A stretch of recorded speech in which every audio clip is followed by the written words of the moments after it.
Hello friends, in this video we are going to see interrelations between all types of Fourier series that you have learned so far, some derivations, and after that we will solve some numericals also. Let us begin.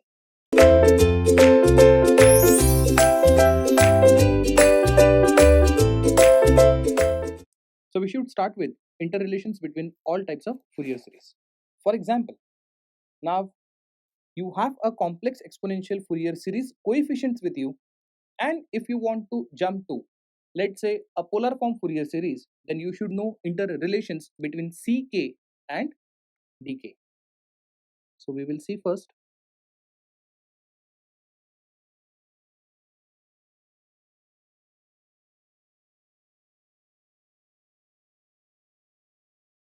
So if you have a complex exponential Fourier series and if you want to, let's say, convert it into polar form Fourier series, then what is known to you is ck, and what is required is rk.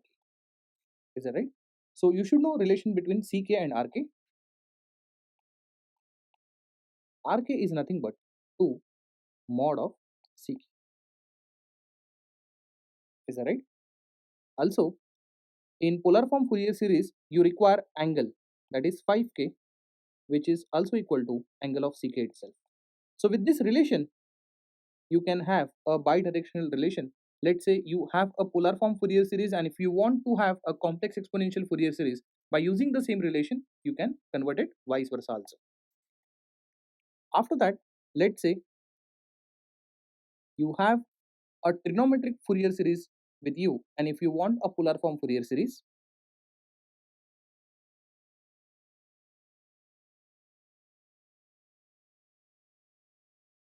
then what you have is ak, bk, and what you want is rk.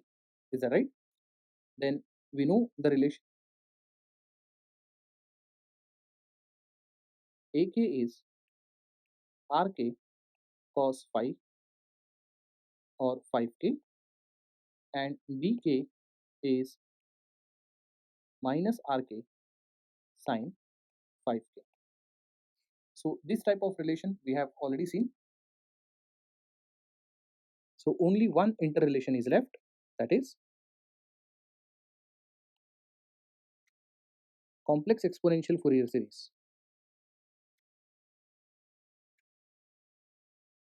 And a trigonometric Fourier series. So what is known to you is ck, and what you want is ak and bk. Is that right? Then the relation is ck is always ak minus jbk by 2. These relations can be proved, but then it is not required. And for negative values of k, it is simply ck conjugate. So when I say ck conjugate, then it is ak plus jbk by 2. So this is how you should know the relations between complex exponential Fourier series coefficients and trigonometric Fourier series coefficients, because once coefficients are known to you, it is easy to write their Fourier series in respective form. So we know that ck is 1 by t integral over a time period. It is x of t multiplied by e to the power minus j k omega naught t dt. Is that right? So we know that e to the power minus j theta is what? It is cos theta minus j sin theta. So by using this relation, I can rewrite this ck as 1 by t integrating over a period e x of t. Now I should write e to the power minus j theta relation. It is cos of k omega naught t minus j sin k omega naught t dt. Am I right? So in next slide, what I'll be doing is I'll take x of t here and I'll multiply x of t here also. And I'll rewrite the whole relation in integral form. Now Ck is 1 by t integrating over a time period t x of t multiplied by cos of k omega naught t dt minus, if you remember, the other part was a complex part or imaginary part, so I would say j 1 by t integrating over a period t x of t sine k omega naught t dt. Is that right? So let me remind you, ck was ak minus j bk whole divided by 2, or I can rewrite this as ak by 2 minus j bk by 2. So let me name this as equation 1, let me name this as equation 2, and now compare 1 and 2 because both of them are showing values of ck. In case equation 1 and equation 2 are equated now, then real part can be equated and imaginary part can be equated. So I'll just underline it and I'll show you exactly which terms we are trying to compare. So try to understand, this is your real part and this is your imaginary part. So I should equate this real part with this whole part. This is real part and rest of the part, this is your imaginary part.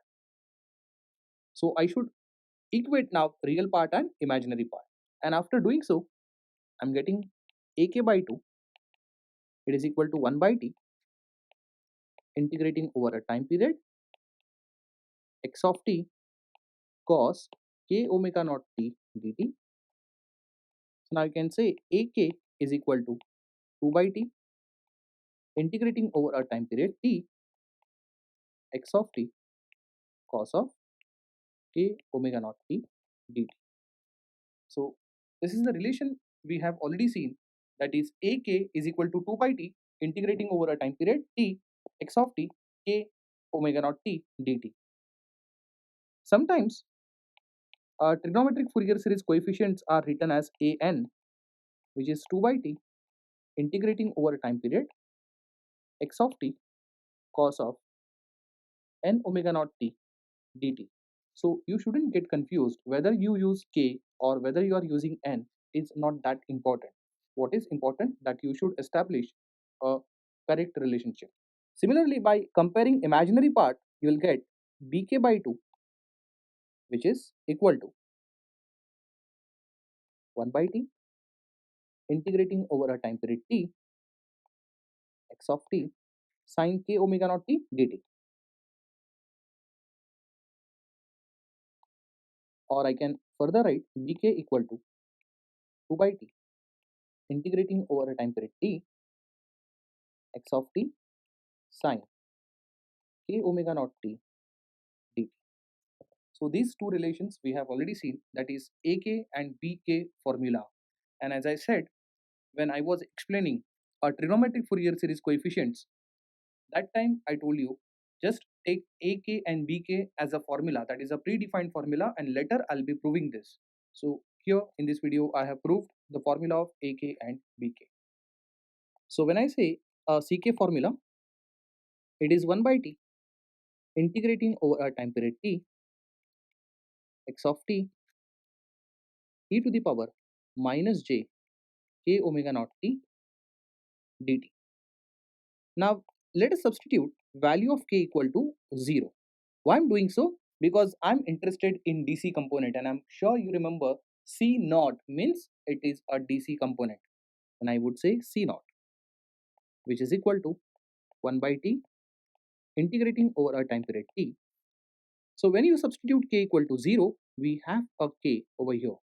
So power of e becomes 0 and e to the power 0 is 1.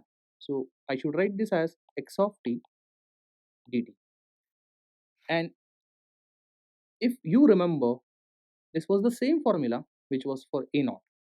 So C naught is always equal to A naught, which is always equal to R naught, because whether it is C naught, that is a coefficient of a complex exponential Fourier series, whether it is A naught, that is a trigonometric Fourier series coefficient, or whether it is R naught, that is a polar form Fourier series coefficient, all of them are showing common factor, that is a DC value present in the given x of t signal, which is real and periodic.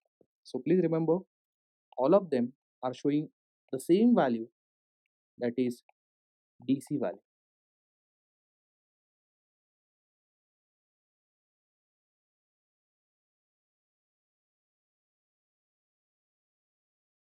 Is that right? So let us solve one problem. We have to find Ck for the following. So let us use the formula of Ck. And before we start, let us see what x of t exactly is. If you see carefully, your x of t is nothing but a periodic impulse function,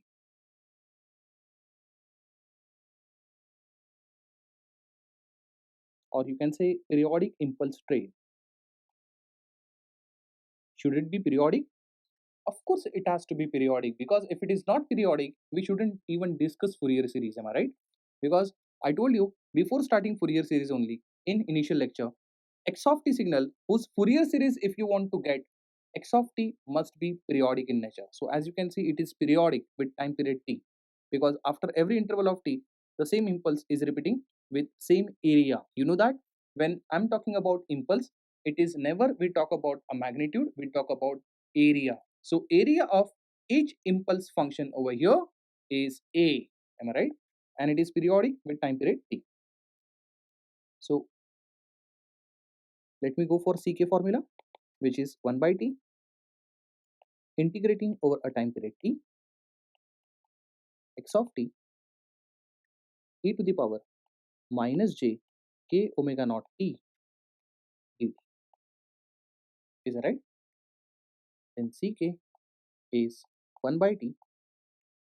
Since we have decided that we have to integrate it over a time period, then I can go from, let's say, minus t by 2 to t by 2, because from minus t by 2 to t by 2 we have got only one impulse function.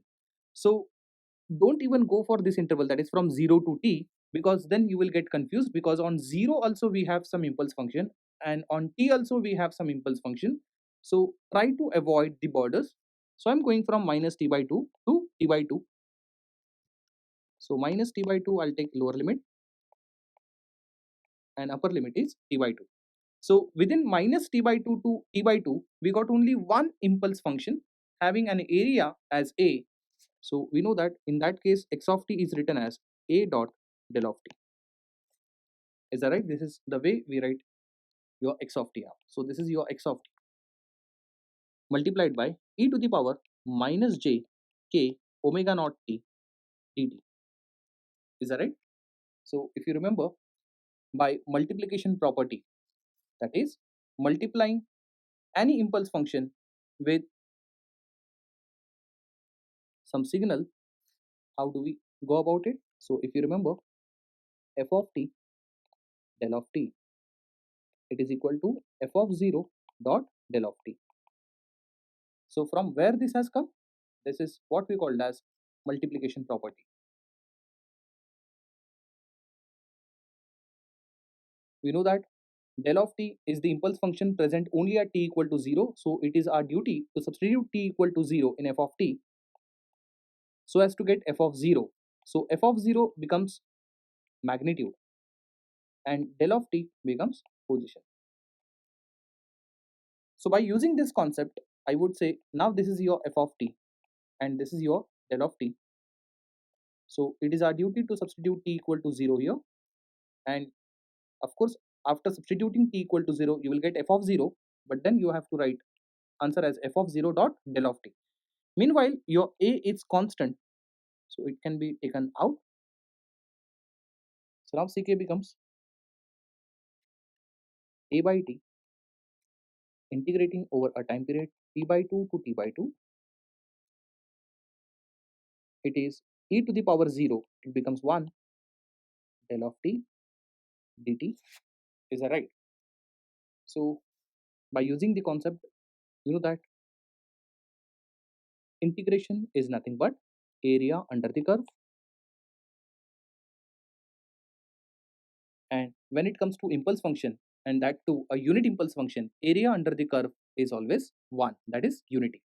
Therefore ck is simply a by t, because the value of this integral becomes 1. Now something important, ck, when I say it is equal to a by t, surprisingly it is independent of k. See, this value is independent of k.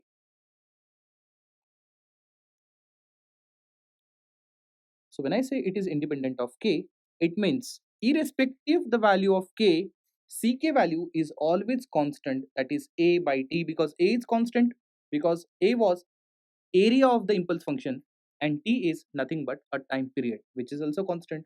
So definitely a by t will give you some constant value.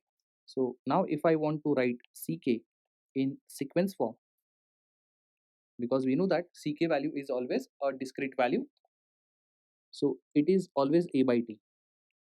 Let's say at k equal to 0, then at k equal to 1 also it is a by t, at k equal to 2 also it is a by t, and so on. So this is the value at k equal to 0, am I right? So at k equal to minus 1, since ck value is independent of k, I supposed to write a by t only. Here also I write a by t, and this will continue, am I right? So in sequence form I can write ck like this. So you know that at k equal to 0 you will get c naught, at k equal to 1 you will get c1, at k equal to 2 you will get c2. Similarly, this is the value of c minus 1, that is k equal to minus 1. At k equal to minus 2 you're supposed to get c minus 2. So this is how we can represent your ck, am I right? Graphically also we can draw ck. It is like this.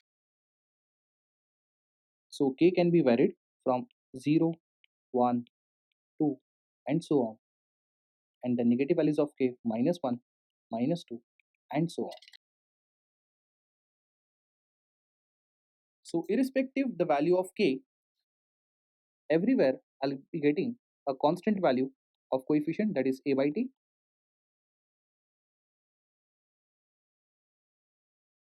and same thing shall continue at positive side also and negative side also. So this is the representation of ck graphically, am I right? Now we will see the nature of this ck which is drawn graphically.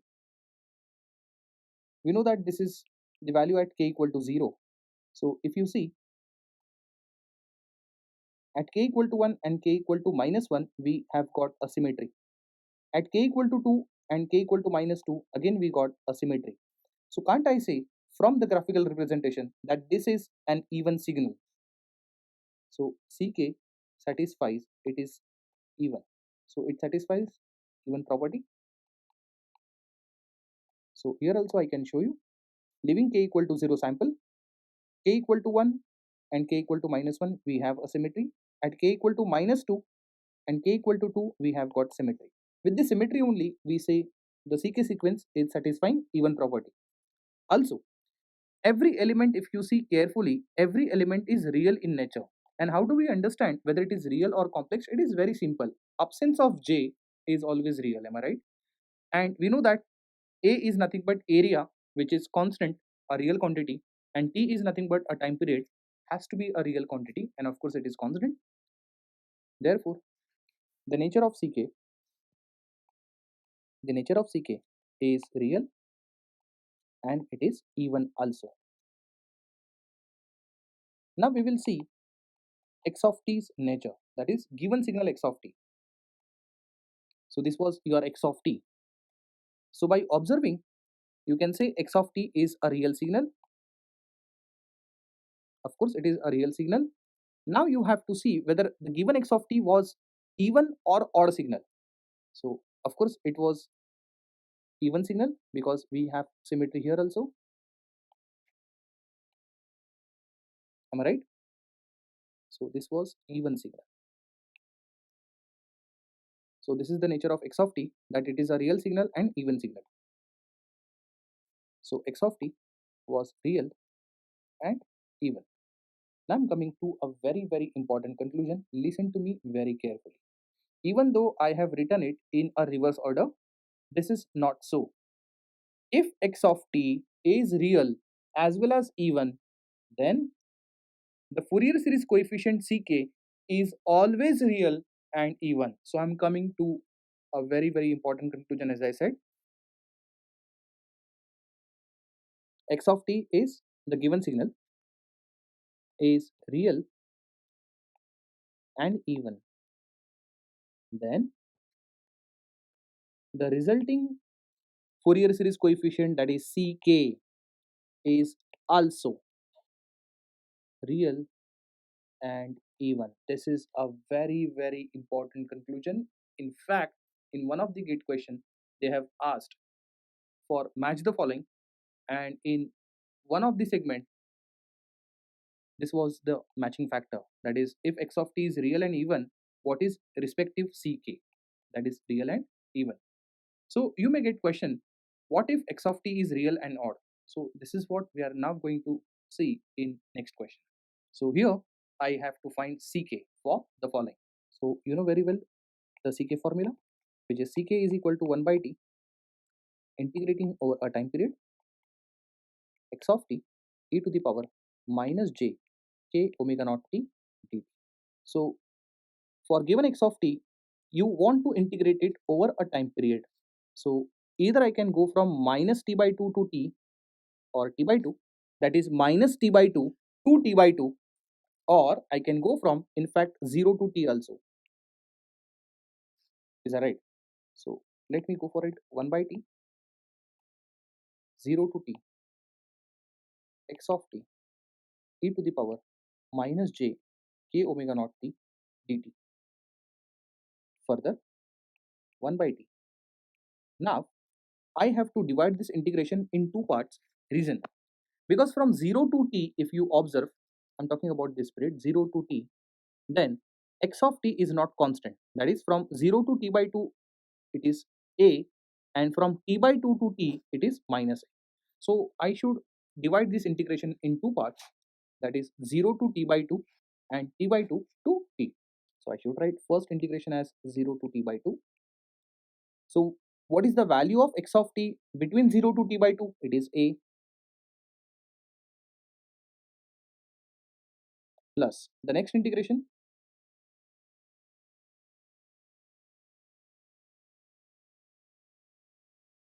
and after solving this integration you will get the value of Ck. But let me tell you, we are going to drop this idea because it is quite a time consuming thing.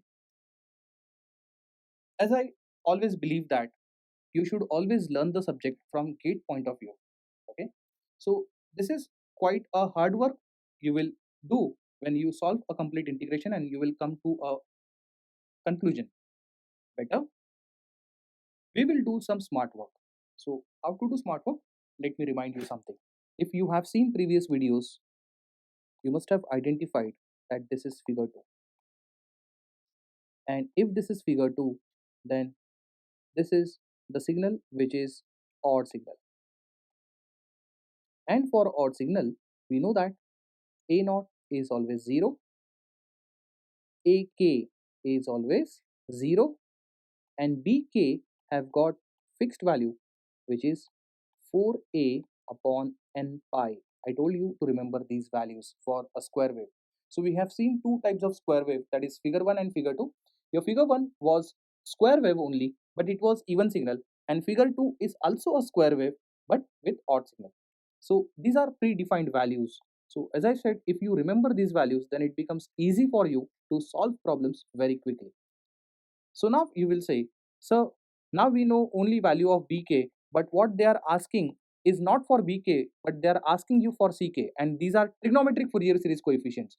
But then you know relations between Fourier series coefficients of every type. Am I right? So we will be using that only. So pk is nothing but 4a upon n pi, and n being odd. So you know that Bk is always 0 if k is even. Only odd harmonics were present in such type of signal. Ck is Ak minus jBk by 2. Please remember k has to be odd. Am I right? A small correction we will make. We are not using n here. We are going to use k. So I'll be using 4a upon k pi, where k being odd. Am I right? So Ck is equal to, we know that Ak is equal to 0. So it is simply minus jBk by 2. So Ck is equal to minus j. What is the value of Bk? It is 4a upon k pi. We know that k being odd only. K equal to even is not possible. Now let me write for C naught. Okay. Now if I go for C naught, we know that it is always A naught. Okay. Don't try to substitute k equal to 0 in above expression, because if you do so, then C naught will become infinity. So C naught is nothing but DC value, and DC values are always equal irrespective which Fourier series you are talking about. So C naught equal to A naught equal to R naught, if you remember. So C naught equal to A naught equal to 0. And why it is so? Because we have already determined the given x of t signal is odd signal, and for every odd signal DC value is always equal to 0. So in this case C naught equal to 0. Let us substitute rest of the values of k. So let's say for k equal to 1, it will become C1, which is minus j 4a upon, value of k here is 1, so I would just say upon pi. Then value of C2 will become 0, because we know that k has to be only odd number. All even components are always equal to 0. Similarly, now for k equal to 3, I should say C3 equal to minus j 4a upon 3 pi. Then for k equal to 4, C4 will be 0. For k equal to 5, C5 will be equal to minus j 4a upon 5 pi, and so on. Alright. So let me summarize everything together. Now I'm going to express my Ck in sequence form. So here I'm going to mention k equal to 0 value, which is 0. So value of C1 was minus j 2a upon k pi. Value of C2 was 0. Value of C3 was minus j 2a upon 3 pi. Value of k over here, it is 1. So I should make it 1. Now the question is how to solve for these values. Am I right? So let me remind you something. We have already discussed, if x of t is real signal, resulting Ck always satisfies even conjugate property. Am I right? In that case, I can use a symmetry. So I'll be mentioning conjugate of this over here. So minus j 2a upon pi becomes j 2a upon pi. So again, this component is 0, because for all even positions, value of component would be equal to 0. And again, by using symmetry, I should mention a complex conjugate of this, which is j2a upon 3 pi. So this is how I can now write Ck in sequence form. So resulting sequence form, if you see carefully, you'll notice something. So you have to answer whether Ck is real or complex in nature, or imaginary in nature, I should say.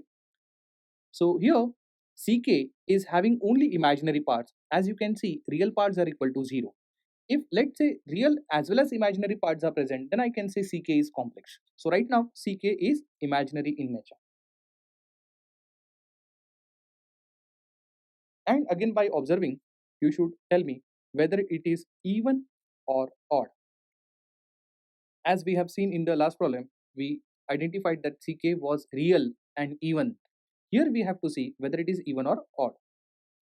So as you can see, at k equal to 0, value equal to 0, and if this is negative, then the respective value over here is positive, or vice versa. If this is positive, this has to be negative. For this positive value, we got negative value here. Because of this symmetry, this is a odd symmetry. So this is imaginary and odd. And if you remember, your x of t given was real signal and it was odd signal. So again, let me come to the conclusion. Whenever x of t signal is real and odd, then resulting ck is always imaginary and odd.